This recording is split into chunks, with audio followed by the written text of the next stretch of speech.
I've never seen a diamond in the flesh.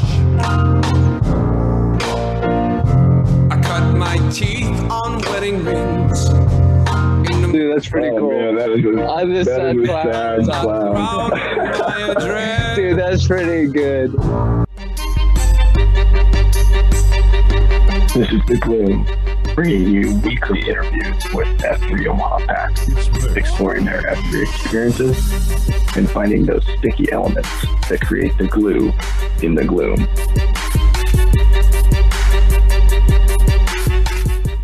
Today, we've got a very special guest, and this man not only came into F3 and immediately started accelerating and leading, but was recently the Site-Q at the feature AO of F3 Omaha, which you all know is Cornhusker Handicap.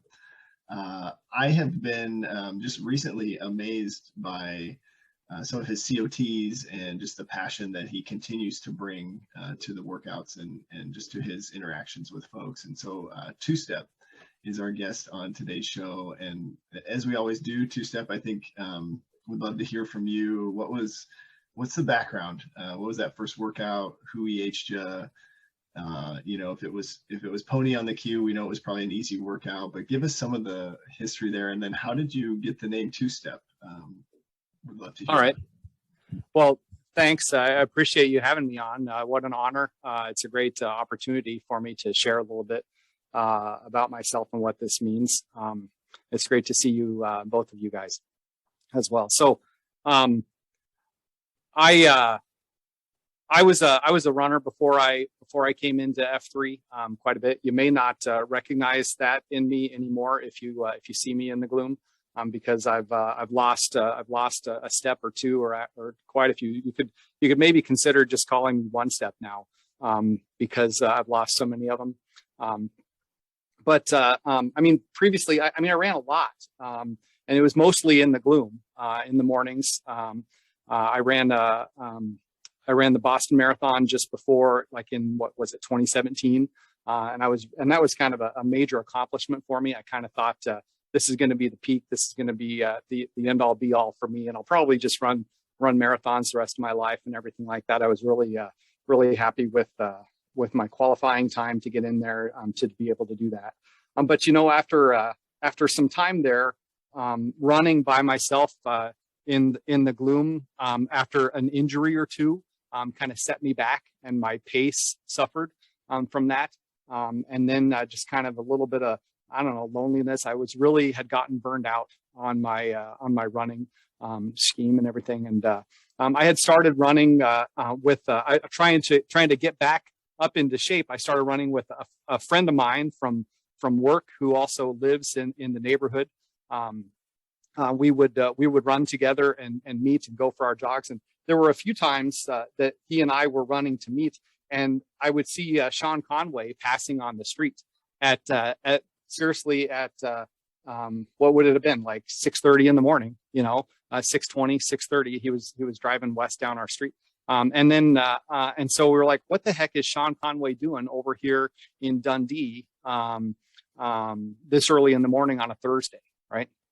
And then came to figure out that he had been working out in the park, and so he invited me to come join. And I really thought, I had lost then from what I had been running, but I was still in reasonable shape. And so I thought this will be a piece of cake. And I went to the first workout with him. I think I insisted that I run myself over there too, right, to get there. And Polaroid was on the queue, and he led a workout that included bear crawling up and down the hill off of Memorial Park right there, from the top of Futurama. And that bear crawling was just, I was really kind of pleased when after the workout, Sean Conway or Toadstool had said, "Oh yeah, bear crawling is stupid." I was like, yeah, that's right. He and I, I had no idea what he meant by stupid at the time. But I sure agreed with what I thought, bear crawling meant. But that really shelled me. And it turns out that as I've said a lot of times, being a runner gets you in shape for running. It does not get you in shape for bear crawling or burpeeing or Merkins or whatever else it is. And so you really, whatever unless you've got a really well-rounded background when you step into F3, you may wind up realizing that you're not who you thought you were, right? And so I had some trouble, but at that name-orama, I stepped into the middle, and I was kind of shy. I didn't know how much I really wanted to reveal about myself. I'm really happy with my profession and everything like that. It really is so much of who I am. But is this really the place to let people know what I do? I didn't know, and all this sort of stuff. So I just didn't really say very much. I'm married. I've got 2 daughters. I've got 2 dogs. I live over here. I work over there. That was about it. Before somebody pointed out, why does your shirt have 2 shoes on it, right? And it was actually a tank top shirt, super colorful and everything, and it actually had 2 shoes that are positioned kind of bilaterally symmetric, coming off of the bronchi and the trachea, as if the shoes were the lungs, right? And it was a fundraiser for cystic fibrosis that my wife had she just bought the shirt for me because it looked like a good shirt for a runner, right? And so people asked, and I told them about the fundraiser thing, and well, okay, is cystic fibrosis important to you? And I was like, well, no, running kind of is, and I don't know if it was, it might have been Safe Ride or whatever, that somebody just said 2-step, and so then Polaroid. To end his misery, right, of trying to figure out what my name was going to be, he took that, and I'm glad he did with that. And that happened to be the same name-orama where Sparty got his name, right? Because we were there at the same time. So that's a little bit of me coming into F3, and how at least I got my name 2-step, if that makes sense. Well, I love that, and thanks for sharing. And you kind of touched on a couple of things that I wanted to highlight here. One, everyone is going to go through this. If you're ever on the queue and you've got an FNG, there is this moment of dread of like, oh, sometimes we're like cycling through names, and that he actually does have a responsibility of picking a name for the FNG. So I kind of like how you're like, well, we kind of got him through the dread. He finally got me a name or whatever. Yeah. But what's even better, I mean, you may have thought, well, I helped him out, he just picked a name that came to him or whatever, is to see the guys kind of have that name evolve, right? And like create some animation that comes with it. So every time that I see you in a video or something, or I'm with you at a site and we're going through name-orama, we're throwing up the 2s before we even say your name. Yeah. Stay healthy. 2 steps. Yeah. So I love that. Thank you. I thought about that for a while. I thought, boy, I just stand here, before I started flashing the 2s, I just stand here. I don't, there's not a whole lot going on. And, I don't know, for a time, I mean, when I got started, I don't think that was nearly as much of as big of a deal as it has kind of become, everybody having their little, their move or their something like that. But I really thought it was a good way to at least help people to remember a little bit about what it means to me. You get a name in F3, and people talk about this a lot, that most people don't really like their name for a while, but once you step out into the gloom and you start coming back, and you realize that people remember you by that name, it kind of takes on its own meaning, whatever it is. I mean, even if your name is Dollface, you kind of come to really appreciate, I'll be darned, these guys are calling me Dollface in the gloom, and look at that guy, right?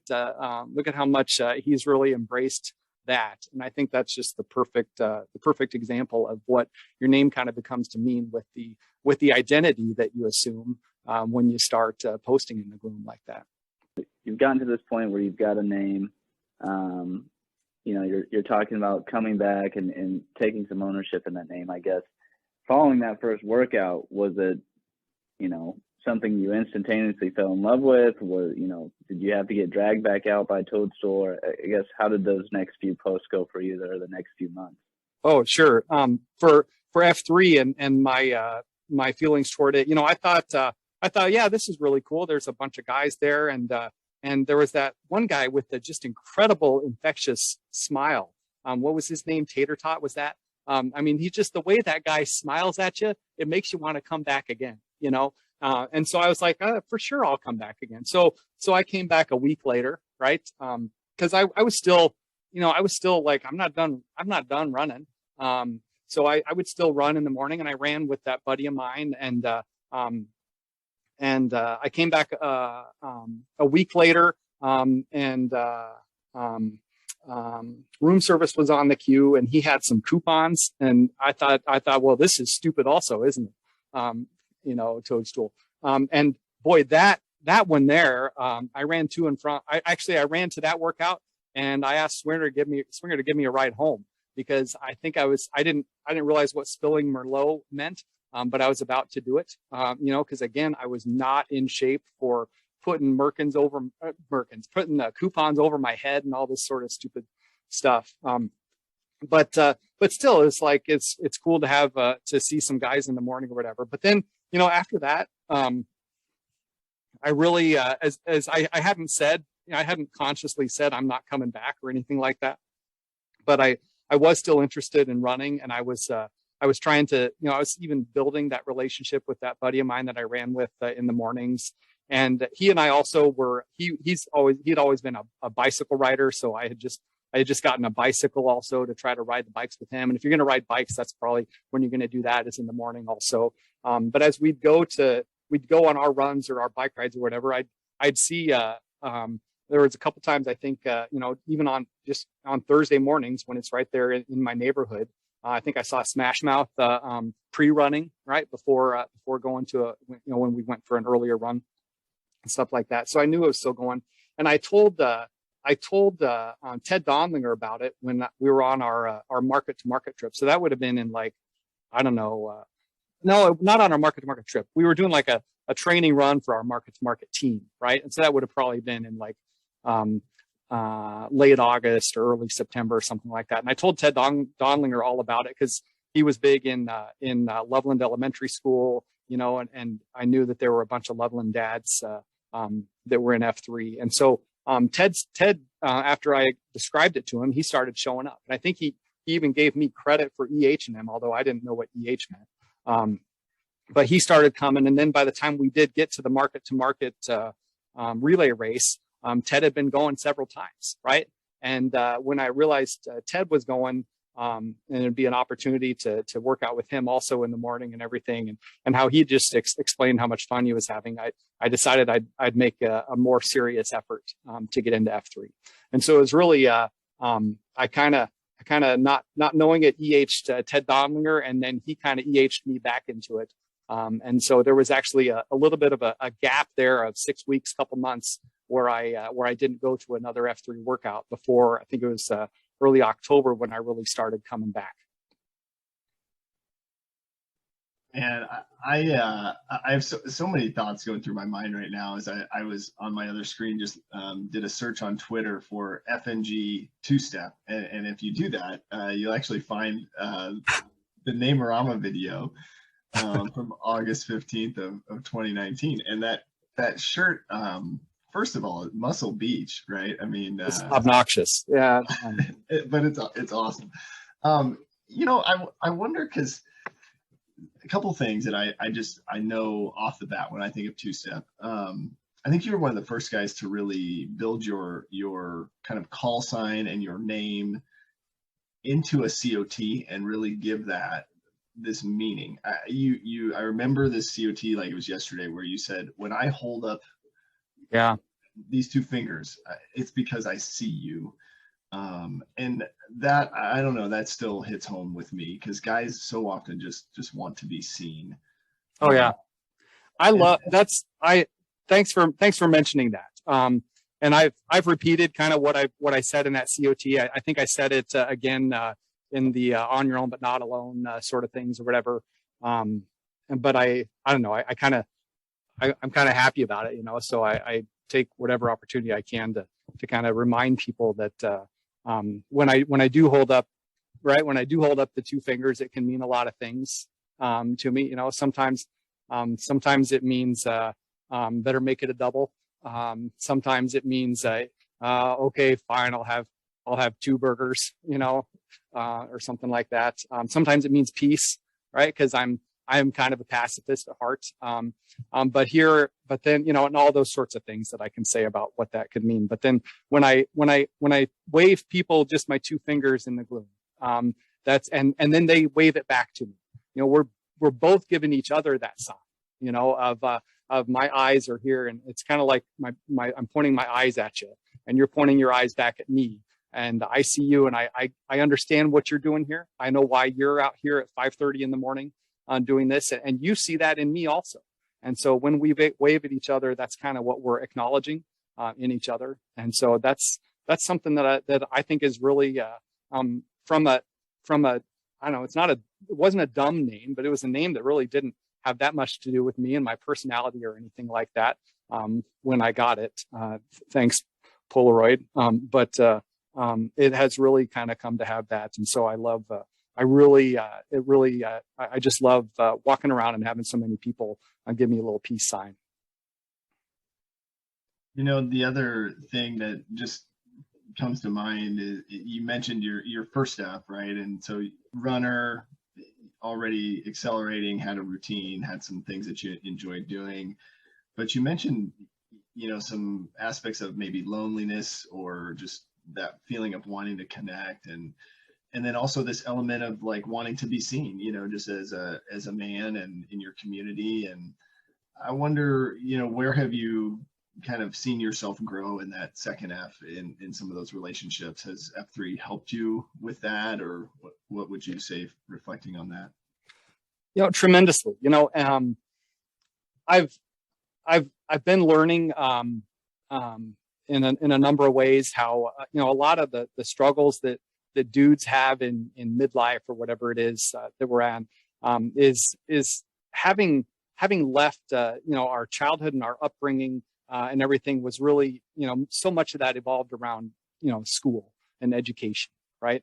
And when you're there, you're in a classroom or whatever, a recess setting, you're around other guys all over the place, and you just have an inherent way to make friends, and for me, I was in school for a really, really long time, right? And so I always had a built-in network of people in like my class or whatever, it's like you're kind of forced to be friends with those people.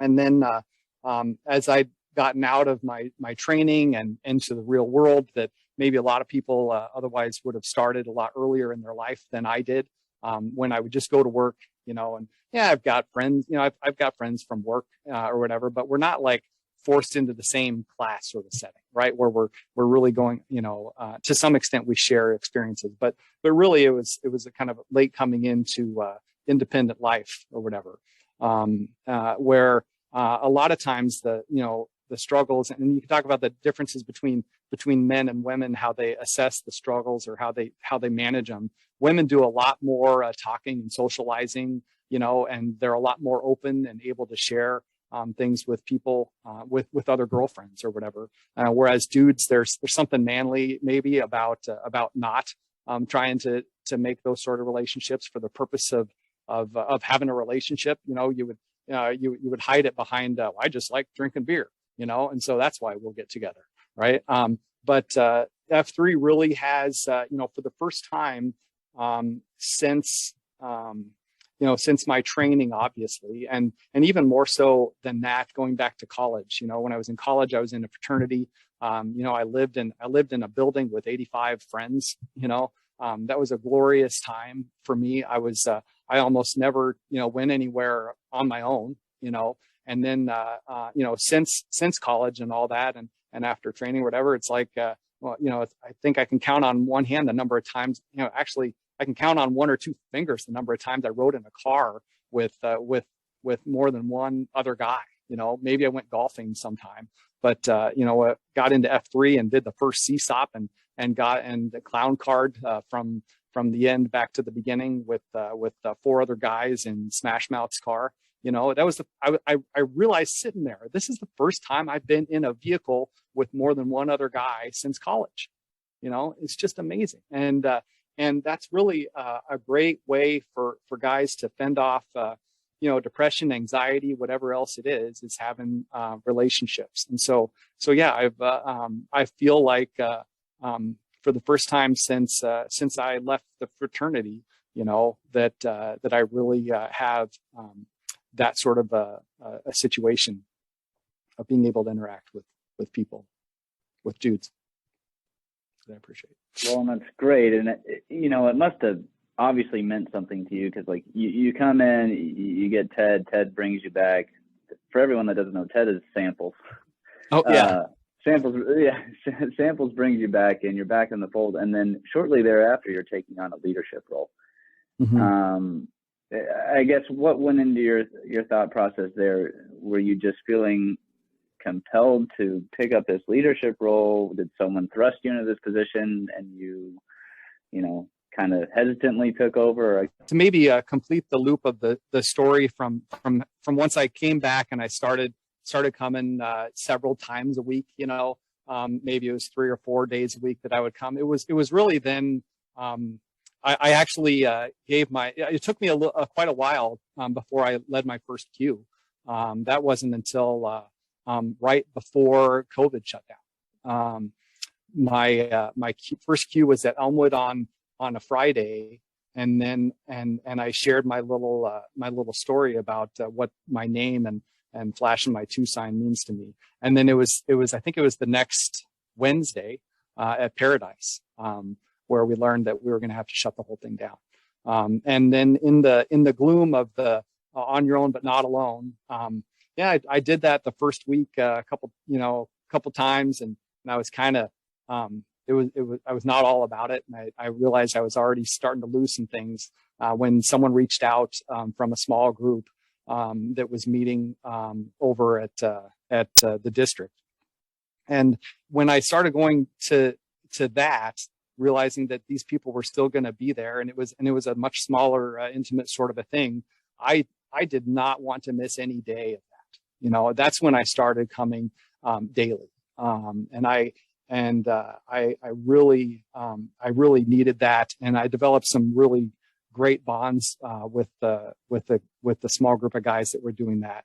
And then I think it was through that, the writers were over there, and Andy had been the Q at Cornhusker, and I think he was looking forward to he was happy about it, but he was anticipating having to give up his shovel flag at the end of the summer. And it was not long, I think, after we kind of came out of the COVID shutdown, that he just mentioned that he'd do that. And I was like, really, that's how it works. That's how you become a leader. I didn't really know that much about what it meant to be a Site-Q or whatever. And when he offered that to me, I was kind of in the mindset of, I will do anything for this group of guys. And so, if you ask me to do something, I will certainly do it. Coming into the Site-Q was just a gift, I think, is how a gift as an opportunity to do something for this group, I guess. From my perspective, I'll tell you what it was, Pony. Two-Step showed up for his VQ, and he revolutionized the core principles. He completely blew our minds with the, everything is a circle. Oh yeah. And it was kind of like, I remember looking at some of the other guys, like, this guy's going to lead a site someday. We do from that moment on. So I think, if somebody is looking to be a future Site-Q, you just, you got to really bring yourself to the group. And I think that's what I've loved so much about interacting with you, Two-Step, is you're interested in being a part of the group, but you're bringing your full self to us every time you show up. And I just love that about you. And, in that realm, I'm curious, just the faith journey for you. I'm curious, have you found opportunities to explore that, either in relationships or some of the book studies or things that we've offered, or what's that been like for you the past couple of years? I'm at a little bit of a hard time for faith in my personal journey.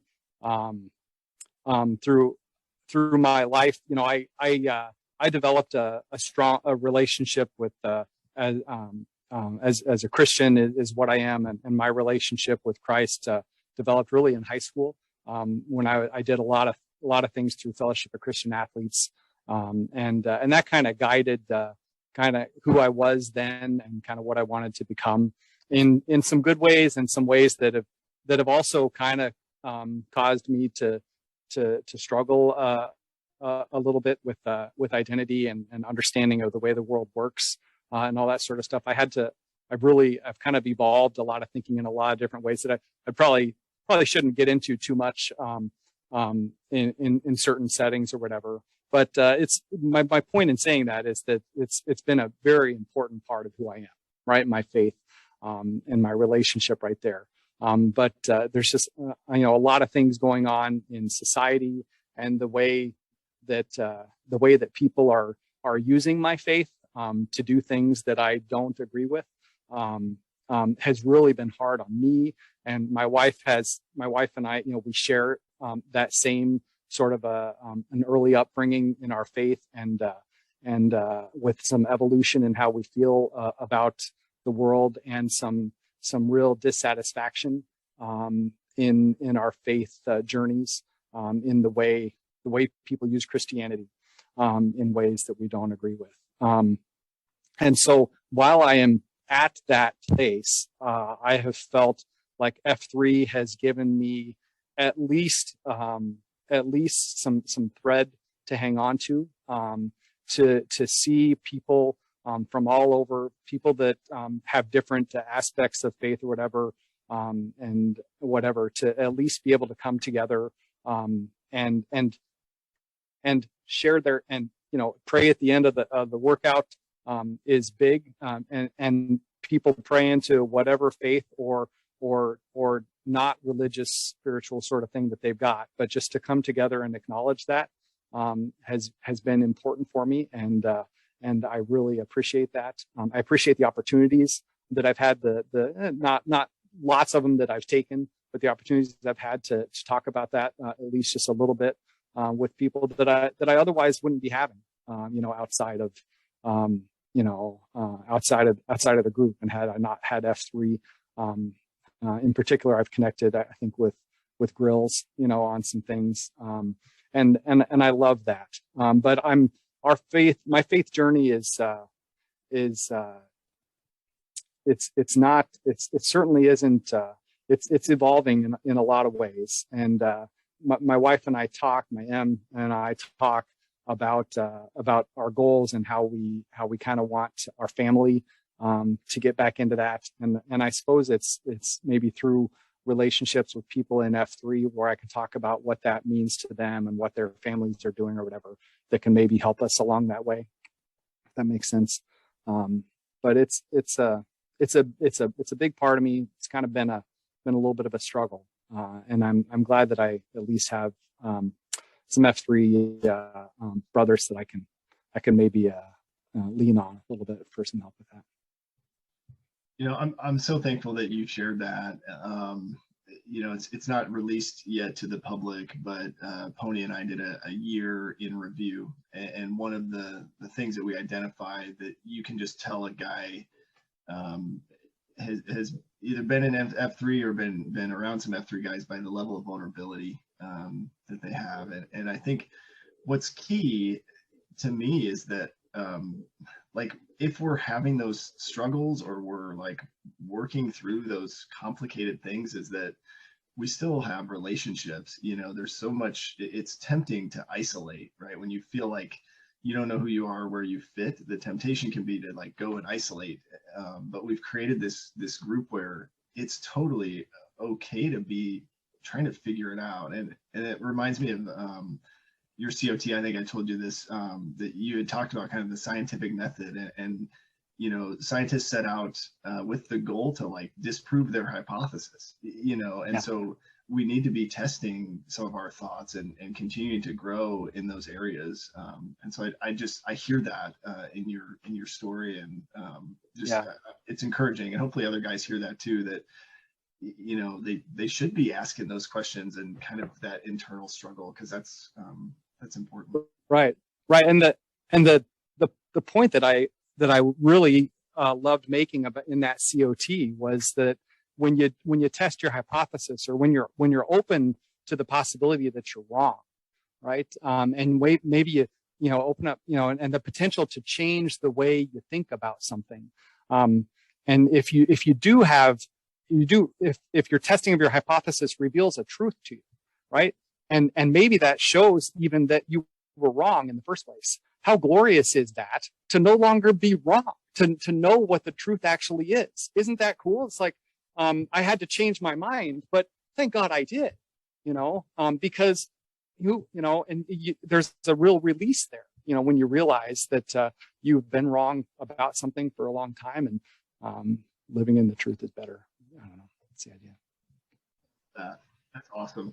I wonder too, have you found in the midst of that faith journey, have you found useful information or content in things like the Concentrica or Free to Lead, or in some of those different like Q source discussions, or because I know you've participated in some of those, and curious if you found that stuff helpful too, or is that something that has just provided a different lens to look at? Yeah, it's been a while since I read Free to Lead, and I don't have a whole lot of that. There's some things in there that I can remember, but not a lot of it's on the tip of my tongue. I do cherish the opportunities that I had to attend those the Q source discussions at Paradise, and hearing people talk. It's not a Bible study, obviously, right? But at least hearing people talk about their experience with life in a little bit of a different manner, I felt very supported in that, right? And being able to share things from my own perspective also, I was thankful for. And I think that could be something that would be even more beneficial for me. I should probably try to take more advantage of that.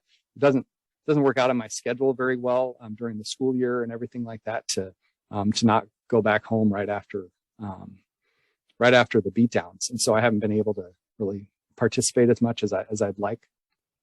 But I think that is good, and it's an important part of what we do. Yeah, I think all those things kind of just really give people an opportunity. Just going on the theme of vulnerability. Putting men in a room to give us an opportunity to be open with each other. It's not often that I can get advice from a grown adult with kids, and I'm expecting kids of my own. So I cherish your perspective too, Seth. So I'm really appreciative of there are opportunities where I can come and have an opportunity just to listen to you, to listen to your story. That's what this is all about, giving people an opportunity to hear about your story. I guess, since we're on advice here and your story, I guess, any advice for the FNGs out there that may be tuned in for this one time? Oh, for FNGs, I would want to just encourage people to think about all the opportunities that they have. It's to kind of change. There's an opportunity for change in your life, and change for the better when you're exposed, just being exposed to more men, and to come together with them, and the exposure that F3 provides, where at a base, at the core, it's a workout group, right? And so you're there side by side with other guys that are both they're pushing themselves down and making themselves suffer through an exercise, right? That opens them up to that vulnerability and opens them up to being able to it's a shared experience that's just built in. There's quite possibly no easier way for a man to meet friends, in the society that we have. There's no more wholesome or better, easier, cheaper, right, way to meet friends than in this group. And I suppose if you've, if you got tons of friends, and you never want for that, then that's fine. But I would also ask, what are those relationships like, and what are they based upon? Are they based upon drinking beer and talking about sports?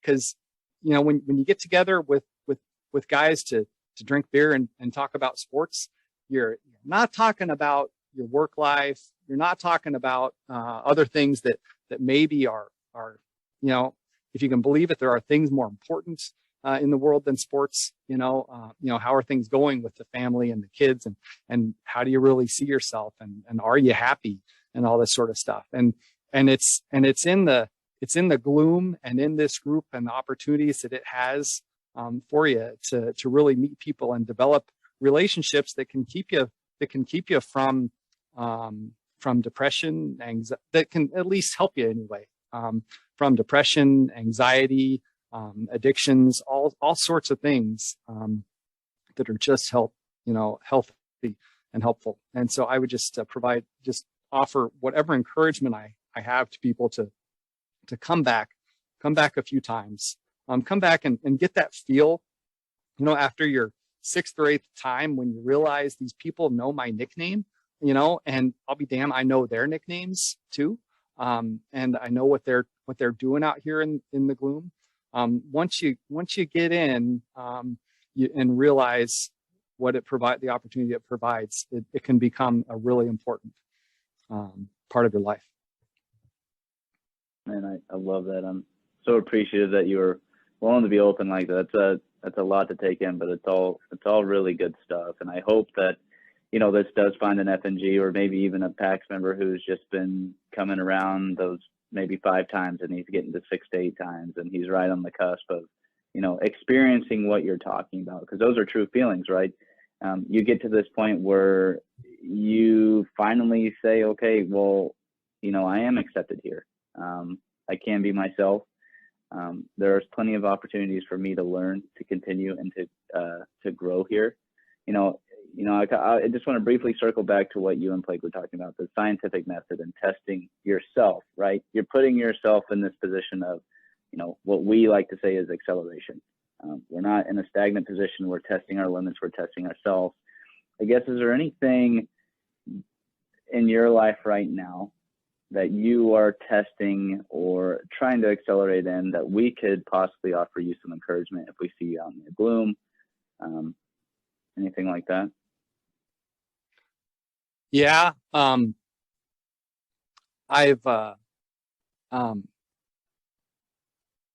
my 15-year-old is only going to be with us for a few more years, before she moves on and moves out. And I love her to death. She's an incredible girl. I feel like maybe I'm anxious about how I've influenced her as we've been trying to raise her and trying to form her into, what we feel like a capable, responsible, happy, healthy, lifelong learning person should be, right? Which is how we're trying to parent her. The truth is she's probably going to grow up to be that way, in spite of my anxiety about having her do that correctly, right? But my anxiety about having her grow up the right way, it's probably put a wedge between us, right? Between our actual relationship. So what I'm kind of focusing on more than anything these days is learning to learning to kind of table my immediate in the moment concerns about anything that she may or may not be doing that I think is leading her in the right direction. I need to try to table those things and just work on my relationship with her, right? If there's anything in my life that could use some support on, it's in that, I suppose. And my heart just sank because my 6-year-old told me she has a boyfriend, so I'm right there. I'm not. You're further along the journey, but I am right there. Yeah. So thanks for sharing that and just bringing. That's definitely something. Well, next time I see you, I'll make sure to ask about that, and I'll be thinking about you. I appreciate that. I know you are busy. I won't tell people your profession here, but you're basically like a brain surgeon, rocket scientist combined. So you've got a busy schedule. So I'll go ahead and take it off. But two-step, this has been amazing, man. And I can't wait to see you out in the gloom again. And I hope if guys see you, they take a chance to just say hi, talk to you, ask you some questions, because I think you've impacted me, and I know you've got a lot more in you to impact other guys. So I appreciate you, man. Thank you, Plague. Vice versa. And to you, Pony, really appreciate the opportunity to be here. Yep. Let's do a little name-a-rama here. So I'm Brandon Flehardy, 36, the Plague. Plague. I'm John Wilbur, 30, Pony Express. Hey. Jay Helvey, 47, two-step. Two-step. Two-step. Love you, man.